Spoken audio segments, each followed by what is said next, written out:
제자들이 변화산에서 목격한 사실은 예수님을 통해서 맹인이 눈을 뜨고 귀신이 쫓겨가고 죽은 자가 살아난 지금까지의 일들과는 비교할 수 없는 충격적이고 본질적인 사건이었습니다.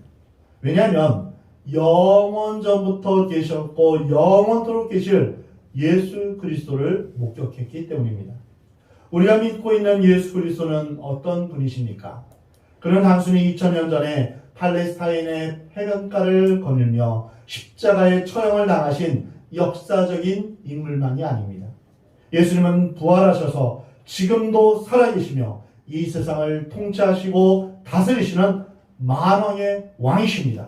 그리고 다시 오셔서 역사를 심판하실, 온 세상을 심판하실 하나님이십니다.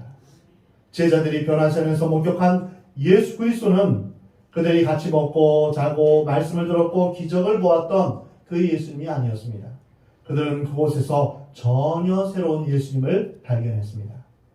우리는 예수님을 믿고 따르는 천국 백성들입니다. 그러나 예수님의 제자들이 매일 예수님을 만나면서도 변화되지 않았던 것처럼 우리는 매주 교회에 오고 예수님의 이름을 부르면서도 자신이 변하지 않는 것을 느끼고 있습니다. 왜 그렇습니까? 진짜 예수님을 만나지 못했기 때문입니다. 제자들은 지금 그 예수님을 변화산상에서 만났습니다. 예수님의 얼굴은 해같이 힘있게 비추었으며 그 옷이 빛과 같이 광채가 났다라고 했는데 바로 그 모습이 성령의 임재를 통해서 나타나신 예수 그리스도이십니다. 그런데 예수님은 12제자 가운데서도 특별히 3사람에게만 제한적으로 보여주셨습니다. 성경을 보면 성령이 임한 후에 예수님께서 모든 사람에게 제한 없이 나타나신 것을 볼 수 있습니다. 이에 대한 말씀이 9절에 있습니다. 그들이 산에서 내려올 때 예수께서 명하여 이르시되 인자가 죽은 자 가운데서 살아나기 전에는 본 것을 아무에게도 이르지 말라 하시니 예수님은 산에서 내려오셨습니다. 그리고 변형된 예수 그리스도의 모습을 보고 충격을 받은 제자들에게 본 것을 아무에게도 이르지 말라라고 부탁하셨습니다. 좋은 것은 이야기하고 나누어야 되지 않겠습니까? 근데 예수님은 왜 말하지 말라고 하셨을까요? 여기에 중요한 뜻이 2가지 있습니다. 첫째는 하나님의 아들 예수 그리스도는 아무에게나 보여지지 않는다는 것입니다. 아무에게도 알리지 말라라는 것은 예수님은 아무에게나 믿어지는 분이 아니라는 뜻입니다. 그렇습니다. 예수님은 누구나 자연스럽게 믿을 수 있고 만날 수 있고 볼 수 있는 분이 아닙니다. 어떤 사람을 10년 이상 전도했지만 예수님을 믿지 않을 수도 있습니다. 그가 인격적이고 지성이 있고 여러 인간적인 면에서 부족함이 없는 사람이고 그리고 정말 모든 부분에서 완벽할지라도 그가 똑똑하지 않아서 못 믿는 것이 아닙니다. 그것은 참 알 수가 없는 일입니다. 우리는 이런 경우를 보면서 예수는 아무나 믿는 것이 아니구나 라는 것을 깨닫게 됩니다. 반대로 우리가 지금 예수님을 믿고 있는 것은 놀라운 신비입니다. 정말 하나님의 놀라운 기적입니다. 우리가 왜 예수님을 믿게 되었습니까? 남들보다 똑똑해서 그렇습니까? 남보다 잘나서 그렇습니까? 아니면 죄를 남보다 덜 지어서 그렇습니까? 결코 그렇지 않습니다. 저도 여러분도 허물이 많은 사람입니다. 우리는 여기서 예수님은 아무에게나 믿어지는 분이 아니라는 사실을 깨닫게 됩니다. 예수님께서는 부름받고 선택받은 사람에게만 보여지는 분이십니다. 예수 그리스도를 믿을 수 있고 만날 수 있는 사람은 하나님의 선택을 받은 사람입니다. 너희가 나를 택한 것이 아니라 내가 너희를 택하였다라고 우리 주님 말씀하십니다. 그런데 누가 선택받고 누가 선택받지 않았는가 하는 것은 인간이 알 수 없습니다. 그러나 우리가 지금 이 자리에 나와서 예배드리고 믿는 것을 보면 우리는 선택받은 것이 분명합니다. 그래서 우리는 전도를 하는 것입니다. 그 사람이 선택을 받았든 받지 않았든 우리는 알지 못하지만 우리는 전심으로 이제 듣든지 안 듣든지 복음을 전해야 됩니다. 신비나 은혜는 받은 자만이 압니다. 은혜 받은 사람이 은혜 받지 않은 사람에게 아무리 설명을 해보아도 무슨 소리인지 전혀 이해하지 못합니다. 마태복음 5장 8절에서 마음이 청결한 자는 복이 있나니 그들이 하나님을 볼 것이며 이렇게 말씀하셨습니다. 하나님이 안 계신 것이 아닙니다. 없는 것이 아닙니다. 안 보일 뿐입니다. 마음이 깨끗한 사람은 하나님을 볼 수 있다라고 말씀하십니다. 도덕적으로 윤리적으로 깨끗한 것이 아니라 예수님의 보혈로 그 죄가 사함을 받고 성령의 인치심을 받은 사람에게는 하나님이 느껴지고 또한 만나지고 믿어진다는 것입니다. 마태복음 25장 35절 이하의 말씀에서 예수님은 이렇게 말씀하셨습니다. 내가 줄일 때 너희가 먹을 것을 주었고 목마를 때 마시게 하였고 나그네 되었을 때 영접하였고 헐벗을 때 옷을 입혔고 병들었을 때 돌보았고 옥에 갇혔을 때 와서 보았느니라. 내 형제 중에 지극히 작은 자 하나에게 한 것이 곧 내게 한 것입니다. 예수님은 줄인 자, 목마른 자, 나그네와 헐벗은 자, 병든 자, 옥에 갇힌 자 속에 함께 계셨던 것입니다. 근데 우리가 몰랐던 것입니다. 우리가 만났던 사람들 가운데 혹시 예수님이 계셨는지 모릅니다. 단지 우리가 못 보았을 뿐입니다. 지금 예수님이 여기 우리와 함께 계십니다. 근데 믿음이 있는 사람만이 예수님의 임재를 느낄 수 있습니다. 예수님은 선택된 자에게 보이십니다. 예수님은 역사적인 한 인물만이 아닙니다. 2000년 전에 살다가 돌아가신 그것만이 전부가 아닙니다. 예수님은 하나님이십니다. 지금도 살아계시는 한 하나님이십니다. 그래서 예수님은 제자들이 본 것을 아무에게도 이르지 말라라고 말씀하셨습니다. 아무에게도 이르지 말라 하신 말씀 속에는 또 한 가지 뜻이 숨어 있습니다. 팔레스타인의 해변과 도시를 걷고 있는 나사렛 사람 예수는 그 당시 사람이면 누구나 만날 수 있는 그런 분이었습니다. 하지만 우리도 2000년 전에 그 당시 상황에 있었더라면 예수님을 만날 수 있었을 것입니다. 예수님의 옷자락을 만질 수 있었을 것입니다. 예수님의 설교를 직접 들을 수 있었고 예수님의 기적을 직접 목격할 수 있었을 것입니다. 그러나 그들이 다 예수님을 본 것은 아닙니다. 그렇게 많이 보았고 그분이 베풀어 주신 기적의 떡을 먹었지만 그들은 진정한 예수님을 만난 것이 아니었습니다. 수많은 사람들이 주일마다 교회 오지만 예수님을 만나지 못하고 돌아가는 사람도 너무나 많습니다. 만약 우리가 정말 예수님을 만났다면 우리는 변화되고 말 것입니다. 예수 믿으면서도 죄와 싸워 이기지 못하고 예수님 믿으면서도 마음에 기쁨이 없고 예수님 믿으면서도 죽음에 대한 불안으로 가득 차 있고 예수님 믿는다고 하면서도 이 세상의 일들에만 관심을 갖는다면 참된 예수님을 못 만난 것입니다. 제자들은 예수님을 따르면서도 자신들이 만든 메시아의 모습을 상상하면서 따랐습니다.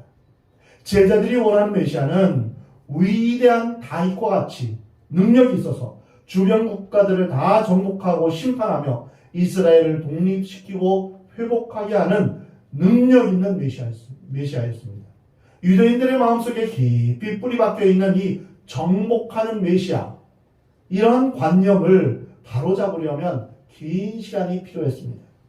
예수님 오시기 100년 전에도 이 정복하는 메시아를 꿈꾸면서 혁명과 반란을 꿈꾸다가 20만 명 이상의 유대인들이 죽었습니다.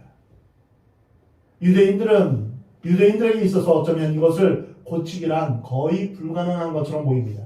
지금도 유대인들은 이러한 능력 있는 메시아, 정복하는 메시아를 고대하고 있습니다. 이미 이 땅에 오신 예수 그리스도가 메시아임을 그들은 믿지 않고 있는 것입니다. 그래서 예수님이 십자가에서 죽으신다고 하실 때 제자들은 실망하였고 예수님이 사람들에게 잡혀주셨을 때는 예수님을 버리고 뿔뿔이 흩어져 도망을 갔던 것입니다. 여러분은 예수님을 어떤 분으로 생각하며 따르십니까? 나의 소원을 성취시켜 주시는 그러한 분으로 생각하십니까? 예수님을 믿으면 성공하고 예수님을 믿으면 부자가 되고 예수님을 믿으면 모든 병이 다 낫게 되고 만사가 형통하게 될 것을 기대하십니까? 만약 내 소원대로 되지 않는다면 예수님을 떠날 것입니까? 제자들처럼 예수님을 버릴 것입니까? 참된 메시아이신 예수님을 만나지 않으면 우리는 자신이 만든 우상을 섬기고 있는 것일 수도 있습니다. 예수님은 어떻게 보아야 할까요? 참된 메시아는 어떻게 만날 수 있을까요?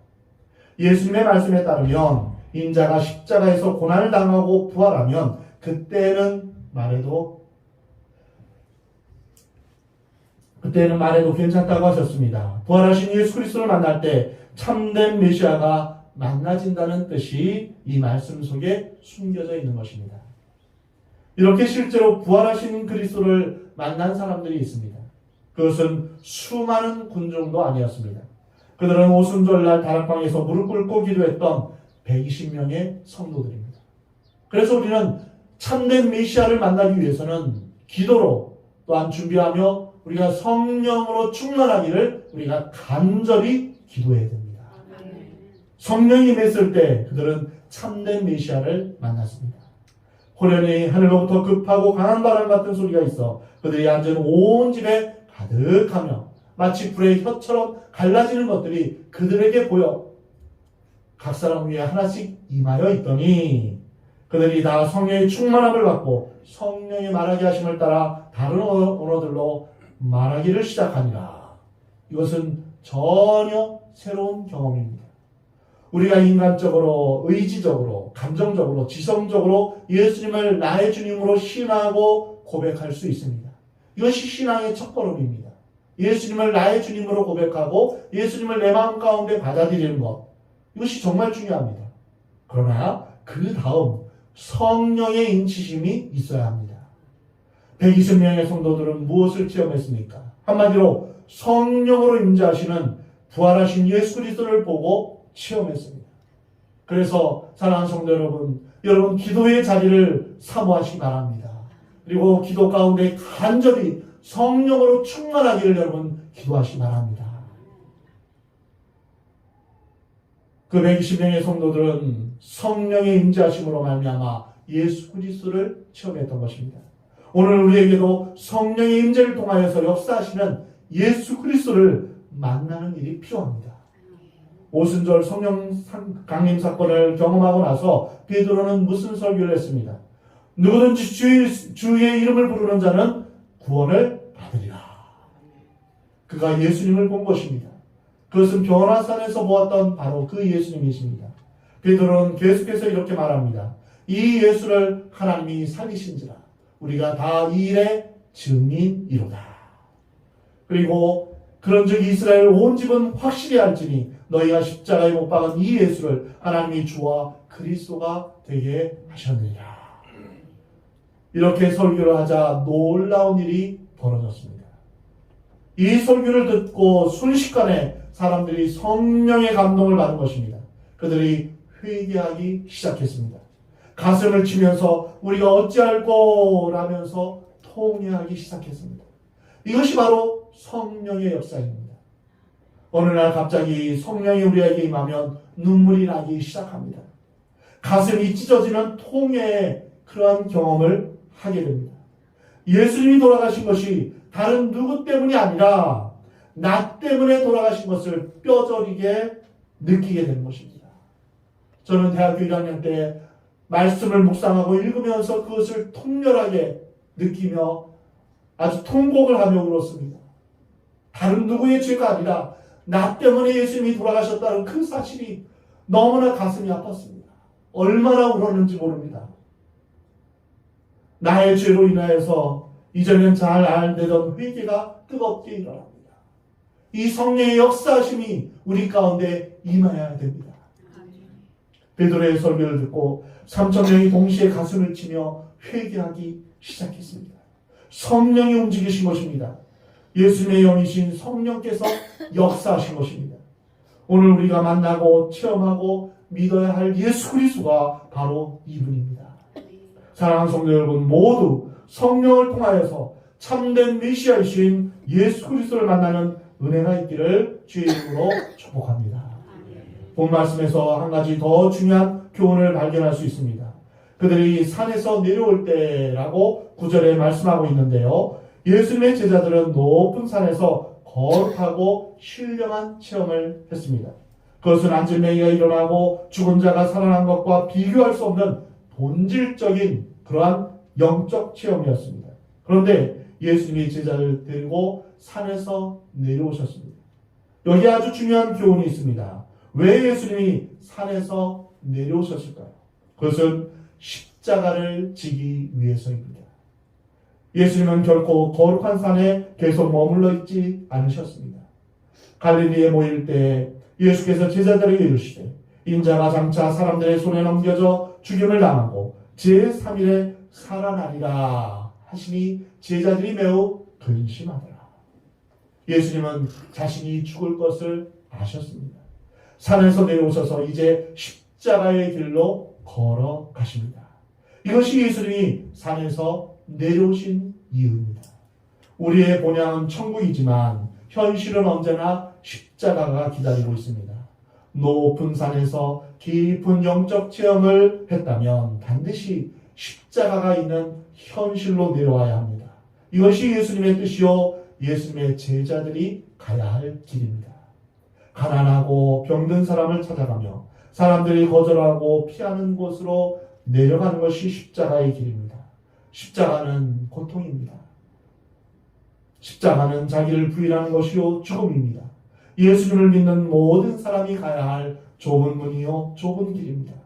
신령하고 거룩한 체험을 한 사람일수록 구체적인 오늘의 현실에서 각자에게 주어진 십자가로 내려가야 합니다.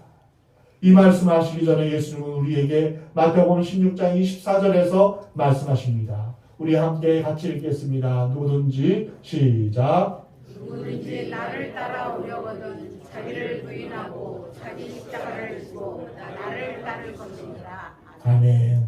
누구든지 나를 따라오려거든 자기를 부인하고 자기 십자가를 지고 나를 따를 것이라. 만약에 우리가 져야 할 십자가와 가야 할 십자가의 길이 없다면 우리는 더 이상 예수님의 제자가 아닐 수도 있습니다. 그것을 생각하지 않는 사람은 더 이상 예수님의 제자가 아닐 수 있습니다. 예수님의 제자라면 주님, 제가 져야 할 십자가가 무엇입니까? 내가 자신을 부인해야 될 부분이 무엇입니까?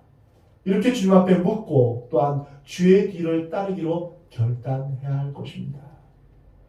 십자가의 길은 단순히 고통과 죽음과 절망만이 있는 것이 아닙니다. 예수님은 거기에 영광스러운 부활이 있다라고 약속하십니다.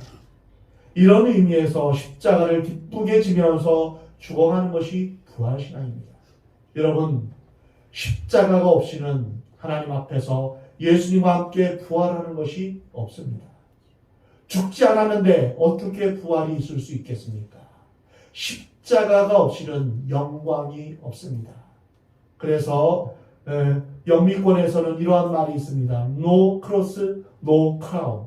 십자가 없이는 왕관이 없다. 그렇습니다. 우리가 십자가의 길을 걸어갈 때 예수 그리스도께서 우리와 함께 하시는 그러한 영광이 우리에게 주어지는 것입니다. 십자가의 길을 반드시 우리는 통과해야 됩니다. 거쳐야 합니다. 그리스도인들이 왜 십자가를 기쁘게 집니까? 그 뒤에 부활의 영광이 있기 때문입니다. 그 부활의 영광이 있기 때문에 남이 가지 않는 곳에 가고 남이 보지 않는 것을 보고 남이 하지 않는 일을 스스로 하는 것입니다. 믿지 않는 사람들이 볼 때는 미련하고 바보스러워 보입니다. 그러나 우리는 그 십자가의 길을 가며 다른 사람을 용서하고 손해를 보며 희생과 섬김을 각오하며 살아가는 것입니다. 그러나 제자들은 예수님을 이해하지 못했습니다. 오늘 본문 10절에서 13절에서 제자들이 물어 이르되 그러면 어찌하여 서기관들이 엘리야가 먼저 와야 하리라 하나이까? 예수께서 대답하여 이르시되 엘리야가 과연 먼저 와서 모든 일을 회복하리라. 내가 너희에게 말하노니 엘리야가 이미 왔으되 사람들이 알지 못하고 임의로 대우하였도다. 인자도 이와 같이 그들에게 고난을 받으리라 하시니 그제서야 제자들이 예수께서 말씀하신 것이 세례 요한인 줄 깨달으니라. 제자들은 변화산에서 변형되신 예수님의 모습을 보았습니다. 그 모습에 그들은 굉장한 충격을 받았습니다. 아, 메시아가 오셨구나. 그런데 그들에게 갈등이 하나 생겼습니다. 구약의 말씀대로 메시아가 왔다면 엘리야가 먼저 와야 되는 것 아닌가? 엘리야가 언제 왔느냐? 이러한 질문이 생긴 것입니다. 말라기 4장 5절에 크고 두려운 날이 이르기 전에 엘리야가 먼저 보냄을 받을 것이다. 구약의 맨 마지막 선지자인 말라기가 이렇게 예언했습니다. 당시 사람들 사이에 엘리야에 대한 기대가 얼마나 컸는지 알 수 있습니다. 메시아가 오시기 전에 엘리야가 먼저 올 것이다 라는 그런 기대를 하고 있었던 것입니다. 그리고 변화산상에서 모세와 함께 엘리야를 보았는데 이것이 엘리야가 온 것에 해당되는 것인가 하는 그런 의문도 품었습니다. 그래서 엘리야가 먼저 와야 되지 않겠습니까? 이렇게 질문한 것입니다. 예수님은 구약의 예언대로 엘리야가 미리 와서 선도주자의 역할을 했는데 그가 바로 세례 요한이다. 구약의 엘리야가 그대로 온 것이 아니라 엘리야의 심정, 엘리야의 열정, 엘리야의 마음을 가진 세례 요한이 예수님의 소리로서 길을 닦는 사람으로서 미리 온 것입니다. 우리는 여기서 또 한 가지 사실을 배울 수 있습니다. 세례 요한이 왔지만 사람들은 세례 요한을 알아보지 못했습니다. 뿐만 아니라 당시의 정치 권력은 세례 요한을 여지없이 사형에 처하고 말았습니다. 예수님이 이 세상에 오셨지만 빛이 이 세상에 왔지만 예수님을 알아보는 사람이 없었습니다. 그들은 결국 예수님을 죽인 것처럼 세례 요한을 죽인 것처럼 예수님을 십자가에 못 박아 죽이고 말았습니다. 영적으로 깊은 어둠 가운데 있었던 것입니다. 우리가 예수님을 왕으로 인정하지 않는 것은 예수님을 배척하는 것은 예수님을 십자가에 못 박는 것과 같은 것입니다. 사랑하는 성도 여러분, 우리는 성령을 받은 세대에 살고 있습니다. 은혜의 시대를 살고 있습니다. 누구든지 예수 그리스도의 이름을 부르는 자는 구원을 얻으리라는 그 약속이 성취되는 놀라운 시대를 살고 있습니다. 비록 우리가 제자들처럼 예수님과 같이 먹지 않고 예수님과 대화하지 않았고 예수님의 설교를 직접 듣지는 않았지만 지금 이 순간 성령으로 거듭나고 변화되어 새 사람이 되기를 원한다면 참된 메시아이신 예수님을 만날 수 있습니다. 아멘. 베드로와 야고보와 요한이 본 예수님은 얼굴이 해같이 힘있게 빛나시며 빛으로 옷을 입은 분이십니다. 요한계시록 1장에 보면 그 예수님을 7금 촛대 사이에서 발에 끌리는 옷을 입으시고 가슴에 금띠를 띠시며 그 머리와 털이 양털이나 눈같이 희고 눈은 불꽃 같고 발은 빛난 추석과 같다라고 묘사합니다. 그리고 그의 음성은 많은 물소리가 같고 그 얼굴은 해가 힘있게 비추는 것 같다라고 표현하고 있습니다. 사랑하는 성도 여러분, 우리는 2000년 전으로 돌아갈 수는 없습니다. 그때 예수 그리스도를 만날 수는 없습니다. 그러나 우리가 성령을 사모하고 참된 메시아를 간절히 기대하면 본문 말씀에 기록된 예수 그리스도께서 성령으로 우리에게 나타나시고 우리 안에 임재하실 것입니다. 예수님은 영광스러운 통치자이시며 영원한 생명의 근원이시며 영원한 거룩이십니다. 영원한 만왕의 왕이신 예수 그리스도와 예수 그리스도께서 저와 여러분의 주인이 되는 왕이 되는 은혜가 있기를 주의 이름으로 축원합니다. 그때 비로소 천국이 우리 가운데 임하게 될 것입니다. 천국은 하나님의 나라입니다. 하나님이 다스리는 나라입니다. 우리의 마음 가운데 예수님이 우리를 다스리고 나를 다스리고 우리의 가정을 다스리시고 우리의 공동체를 다스리면 우리의 마음이 우리의 공동체가 천국이 되는 줄 믿으시 바랍니다. 성령께서 여러분 가운데 오심으로 위로부터 새 마음을 부어주시고 새 능력을 받게 되는 은혜가 있기를 축복합니다. 그래서 임마누엘의 하나님, 우리와 함께 하시는 하나님을 늘 경험하는 여러분 되시 바랍니다. 주님은 우리에게 말씀하십니다. 술 취하지 말라. 이는 방탕한 것이니 오직 성령의 충만함을 받으라 라고 말씀하십니다. 우리가 술 취하는 대신에 우리가 성령의 이끄심을 따라 성령의 충만함을 우리가 기도하며 또한 기도해야 할 것입니다. 그래서 우리의 눈이 어두운 눈이 열려서 하나님의 영광을 보게 되며 우리의 목마른 심령이 생수의 강으로 충만한 역사가 있기를 주의 이름으로 축원합니다. 아멘. 우리의 연약한 심령이 강하고 담대한 믿음으로 변화되고 이제 나 자신만을 위해서 살았던 삶이 이제는 참된 메시아이신 예수 그리스도를 위한 삶, 하나님 나라를 위한 삶, 그리고 하나님의 영광을 위한 삶을 살게 되는 그러한 은혜가 있기를 우리 주님은 원하십니다.